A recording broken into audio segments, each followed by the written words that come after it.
हाँ तो बच्चों, अब हमारा नेक्स्ट टॉपिक है पोलन पिस्टल इंटरेक्शन। क्योंकि बच्चों फर्टिलाइजेशन होना है तो पोलन का पिस्टल के साथ मिलना बहुत जरूरी है, मेल का फीमेल के साथ मिलना बहुत जरूरी है, तभी तो फर्टिलाइजेशन होगा। तो इसीलिए अब हमारा नेक्स्ट टॉपिक हम पढ़ने वाले हैं पोलन पिस्टल इंटरेक्शन। तो बच्चों ये पोलन पिस्टल इंटरेक्शन होता क्या है, देखिए पोलन पिस्टल इंटरेक्शन में बहुत सारे इवेंट्स होते हैं। तो there are sequence of events जो कि पोलन के आने से, पोलन डिपोजिशन, जब पोलन का डिपोजिशन होता है स्टिग्मा पर तब से शुरू हो जाते हैं, ठीक। और उसके बाद बहुत सारे इवेंट्स होते हैं जिससे कि पोलन का पिस्टल के साथ इंटरेक्शन होता है। क्लियर? सो अगर हम डेफिनेशन की बात करें तो what is it? Sequence of events that occur from the time of pollen deposition over the stigma. जिस वक्त से पोलन आता है स्टिग्मा के ऊपर, उस वक्त से वो इवेंट्स क्या हो जाते हैं, स्टार्ट हो जाते हैं। तो बच्चों सबसे पहले क्या होता है, लैंडिंग होती है किसकी, ट्रू पोलन की। Now what is the term true pollen means? True का मतलब होना बच्चों उसी स्पीशी का पोलन होना जिसका की वो प्लांट है। अब देखिए बच्चों, होता ये है कि हमें पता है नेचर में, अब भाई प्लांट को नहीं पता, कोई इंसेक्ट को नहीं पता कि मैं, हो सकता है कि इंसेक्ट जो है वो रोज के प्लांट पर बैठ करके पोलन को कैप्चर कर ले और ले जाकर के उसको ड्रॉप कर दे मैरीगोल्ड के प्लांट पर। अब बच्चों क्या मैरीगोल्ड का प्लांट उस पोलन को क्या कर पाएगा, पहचान पाएगा क्या, उसको फर्टिलाइज कर पाएगा? नहीं कर पाएगा। तो क्या जरूरी है, हमारे सबके अंदर, सारे लिविंग ऑर्गेनिजम्स के अंदर, प्लांट्स के अंदर क्या होता है, टेंडेंसी होती है कि वो क्या करते हैं, रिमेम्बर कर लेते हैं, पहचान लेते हैं, ठीक है। तो इसीलिए प्लांट भी क्या करते हैं, पहचान लेते हैं। रोज का अगर हमारा पोलन है तो वो रोज का ही पिस्टल पर जाकर के क्या होगा, सेटल होगा, डिपॉजिट होगा। सिमिलरली इसी तरीके से,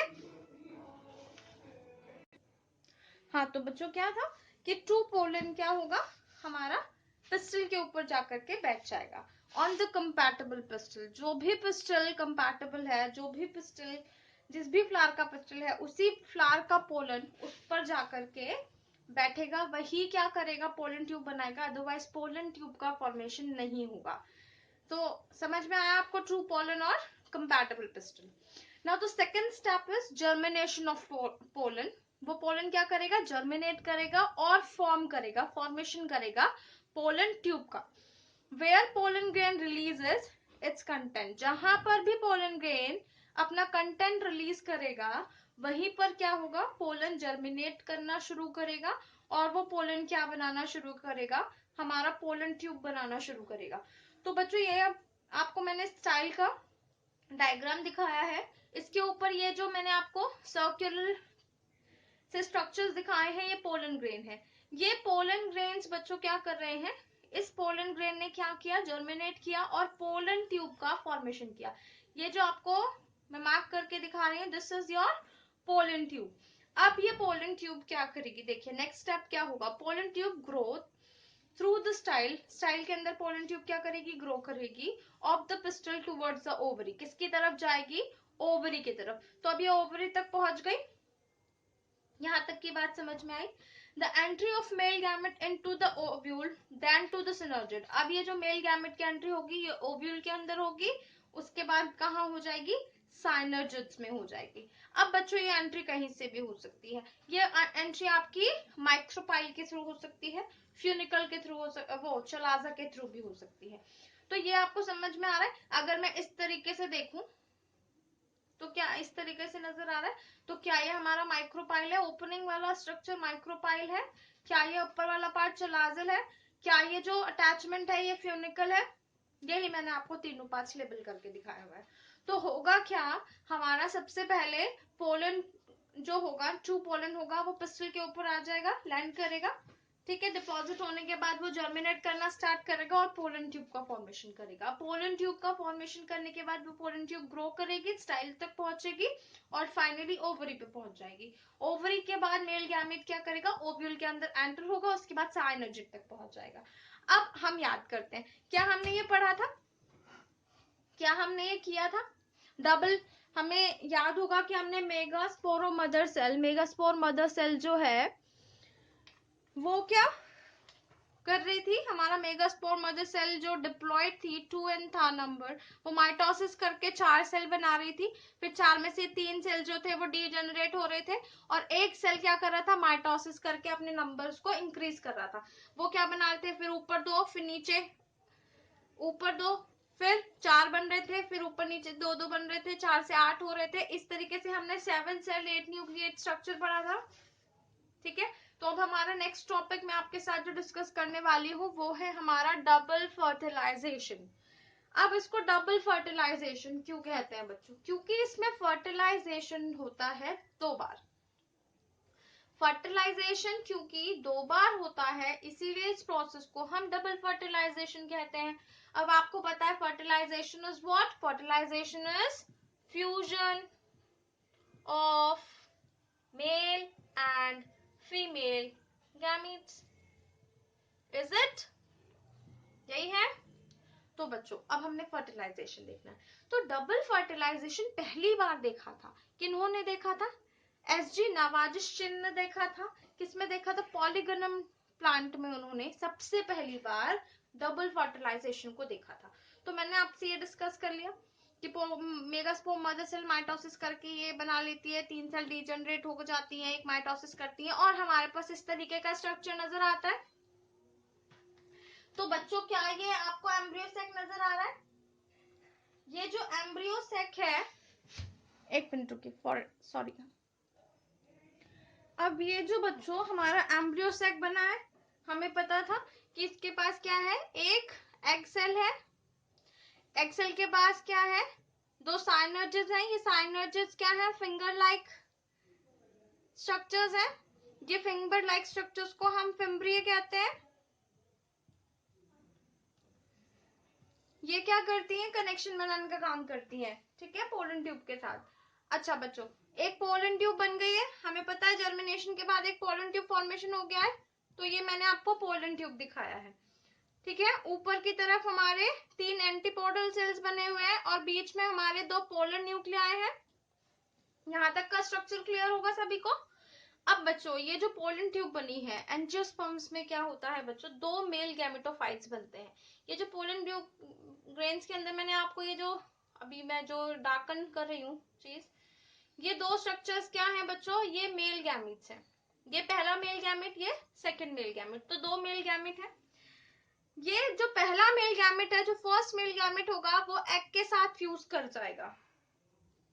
समझ आ रही है आपको बात, जो फर्स्ट मेल गैमेट होगा वो एग के साथ फ्यूज करेगा और वो बनाएगा हमारा zygote. First male gamete fuse करेगा और फॉर्म करेगा जाइगोट। ठीक है, अब ये जो सेकेंड मेल गैमेट है, ये सेकेंड मेल गैमेट फ्यूज करेगा 2 पोलर न्यूक्लियाई के साथ। सेकेंड मेल गैमेट फ्यूज करेगा किसके साथ, 2 पोलर, यहाँ पे एग लिख देती हूँ, 2 पोलर न्यूक्लियाई के साथ। और ये 2 पोलर न्यूक्लियाई के साथ क्या बनाएगा, 3n स्ट्रक्चर बनाएगा। इस 3n स्ट्रक्चर को हम कहते हैं PEN, क्या, primary endo nucleus, primary endosperm भी कहते हैं हम इसको।